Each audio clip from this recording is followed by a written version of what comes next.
Hi, my name is Jewel Davis. I'm the owner of Jewelie Bakes, and welcome to my cooking show. Today we're going to be making these beef empanadas. They are flaky, flavorful, and sure to be a hit at your next family gathering. Alright, the first thing you're going to need is a good pair of gloves, or 2 or 3 handy. We're working with onions and garlic and cilantro, and your hands are going to smell like it afterwards. Also, if you have any rings, we're going to be dealing with raw meat, so it's just great to protect your ring and to not cross-contaminate. So we're gonna cut 1 red onion and we're gonna finely dice it. Really, you can use any type of onion that you like. I like to use red, and I think it's more so for the color that it adds to it. So we're just gonna dice that finely.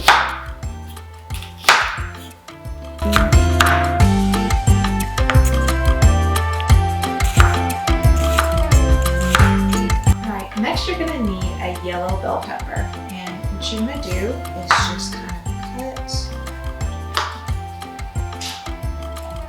around in a circle, and then cut the bottom part off. We're getting as much of the flesh as we can, but of course we're not gonna be able to use the seeds, so we're gonna set that aside. I do from time to time boil this top to make a soup. And so I'll take like all of my vegetable scraps for the week and boil them.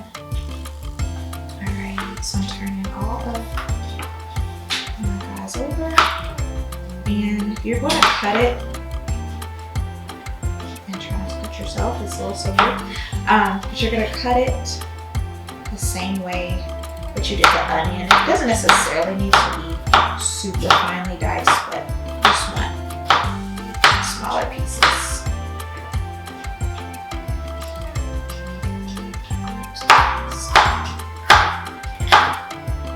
Next, you're gonna need about 2 small or 1 medium tomato. These happen to be Campari, but whatever you have in your house or whatever you have access to is just fine.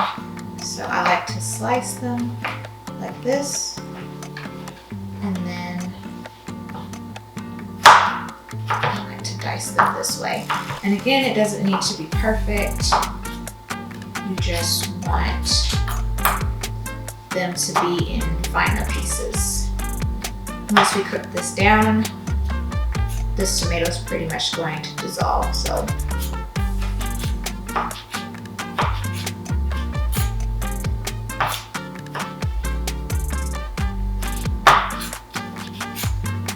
alright, so I'm going to move that to the side, and I'm going to do my last 2 items. So the first one is pretty easy. It's my cilantro. Again, doesn't need to be cut too small, but I don't want giant leaves to be left over. And if you get some of the stem in there, that's also fine as well.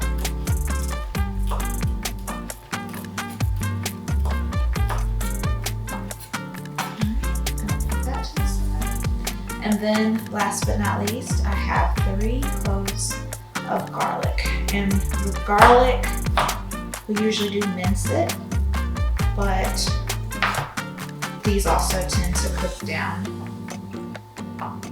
So it doesn't need to be perfectly minced.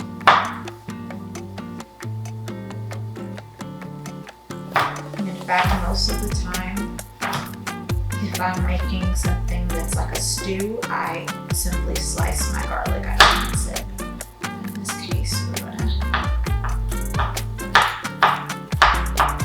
get it fairly small.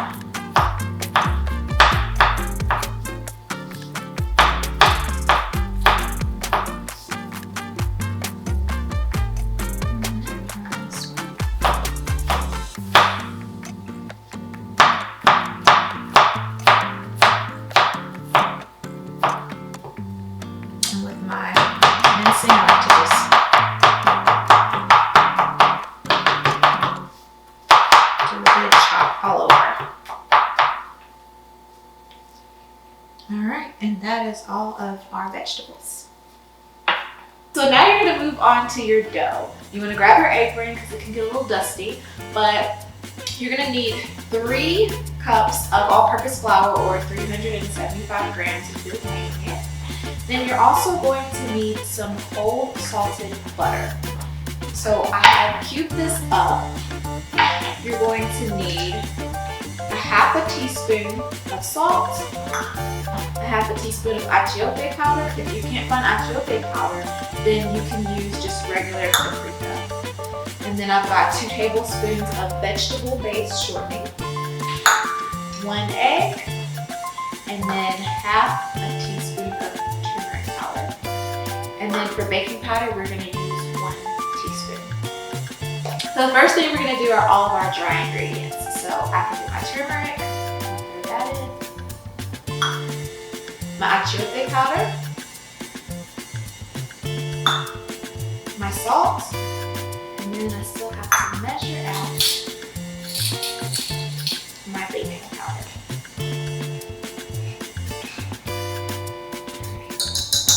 So take your whisk afterwards, and I'm just going to give that a mix. It shouldn't take very long. So we're done there. I'm setting my whisk to the side. And next I'm going to incorporate both my vegetable-based shortening and my cold butter. The shortening, it's good if it's cold. It can be room temperature, but it's very important that your butter is cold because that's what's going to give your dough that flaky texture. So we want to put that in there. Alright, so I'm going to move my board to the side now that I've got my butter in. And this is what you call cutting butter. So you want to get in there and mix it as fast as you can, but you want to get out of there because you don't want your hands to melt the butter. So you are just basically taking the dough and you're squishing it, which is another reason for this recipe that several pairs of gloves come in handy because it does get pretty sticky.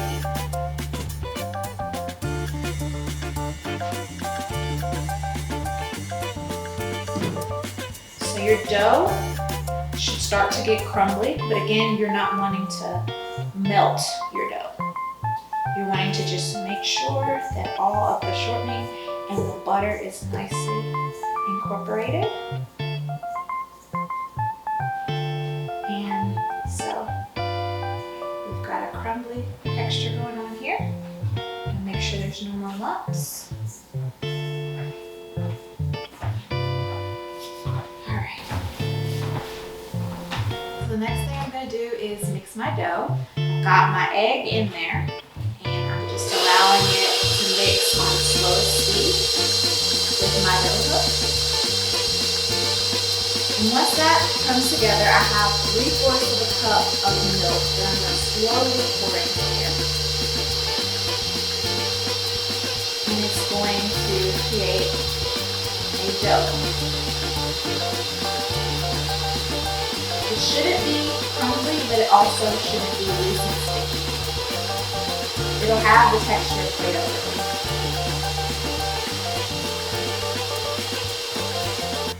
Alright, so here I have my dough that's made up. The great thing about this recipe is that you don't have to wait for it. So you don't have to wait for the gluten to relax or anything. We can roll this out and get to filling. Alright, so next we're going to add our vegetables that we chopped up. We are going to take about a tablespoon of olive oil and just drizzle it in the pan. And next we're going to grab a spoon to kind of help us, or you can use the knife that you used before. You can hear that lovely sizzle. Go ahead and add like your garlic, your cilantro, like everything you chopped. A lot of people like to add garlic with the oil, and I find that that can make the garlic burn, and burnt garlic is just not a good taste. So I personally like to go ahead and just add it with all of the rest of the vegetables. I'm going to turn our heat up just a little.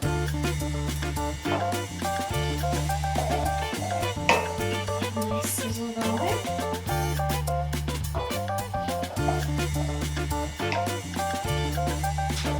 So I'm going to give the vegetables a little shake of the OOH Mami seasoning, but really it's going to be reserved for the ground beef when I add that. So mix it around And we're just gonna cook this until these vegetables are wilty and slightly translucent. So next I'm gonna add my ground beef, but I'm going to add it in bits. So I want to just kind of break it up beforehand. I'm also going to break it up when I add it with my spoon.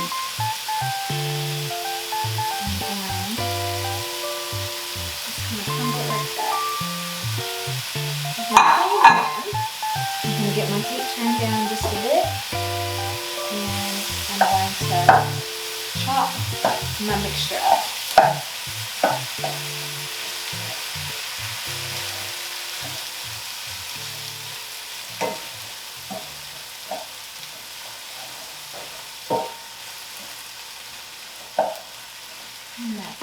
So now that that's going, I am going to add 1 teaspoon of dried oregano. If you can get your hands on fresh, that's even better. And then 1 teaspoon of cumin.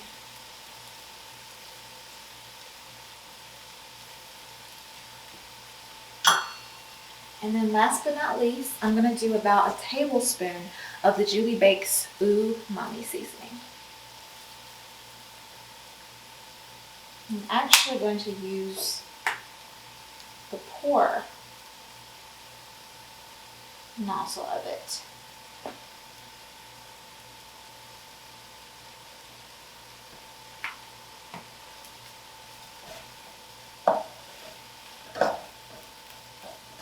So I'm going to brown that a bit, and once I get it going and it's kind of stewing and I see the liquid is getting down in it, I'm going to just let that sit and cook and let the ground beef become done and let those vegetables become, I guess basically you don't want it to be a paste, but you want them to be pretty soft and pretty tender. Your tomato should absolutely, you should only see skin. Your tomato should just be liquid at this point. So I'm going to cook that about 5 to 7 more minutes and allow all of those flavors to come together. And like I said, just allow that ground beef to cook and allow those vegetables to break down a little bit more. Now this mixture is ready to go. My ground beef is all cooked and my vegetables are soft. I'm going to remove this from the burner and I'm going to allow it to sit and cool while I work on the dough. We really don't want to fill the empanadas with hot filling because that'll cause the butter to melt, the fats will leak through, and we're just talking about a greasy mess that does not puff up. So this is a very important step. If you want to speed the process up, of course, put it in the fridge or the freezer. So now we've got our nice little ball of dough here. I'm going to put it on a clean, cool, floured surface. So we don't want to put it on like a flat glass top stove or anything. We want, again, that butter to still stay pretty cool. I also take some flour and I put it on my rolling pin just to help it to not sting as much. So I am just rolling this out. I'm going to show you a little tool that I got that makes making empanadas so much faster. But if you don't have that, then feel free to use the old fork method and cutting it out with a bowl or a biscuit cutter. But with this, I am just trying to get it nice and bent.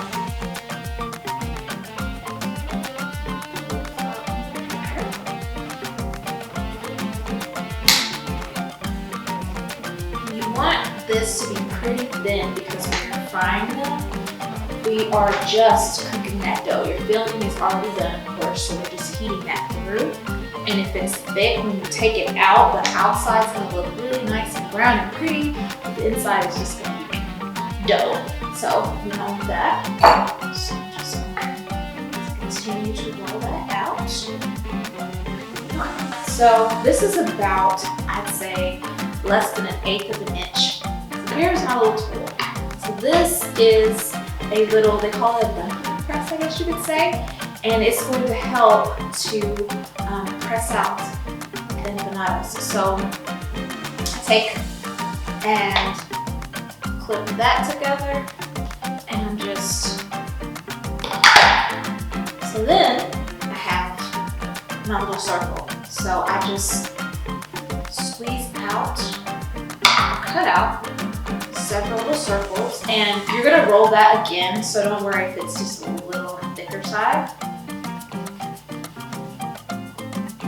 I'm gonna take several of those and just put them to the side. Now I know some doughs, once you roll it out and you cut it, you cannot re-roll it. This dough is not fussy and it re-rolls just fine.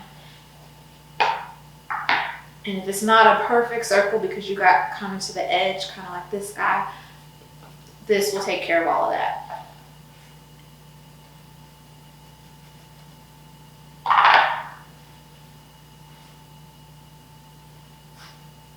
Okay, so I have 6 here. I'm gonna put this to the side. Now, if you are re-rolling, sometimes you'll notice that the gluten will get a little tough, so you can put that to the side and let it relax as you tend to these, and then roll this back out and continue. So I've got my 6 circles here. Again, I have this dough sitting so the gluten can relax. It's gonna make you about 18 empanadas. So I'm rolling this out just a bit to get it a little more flat before I use my little gadget.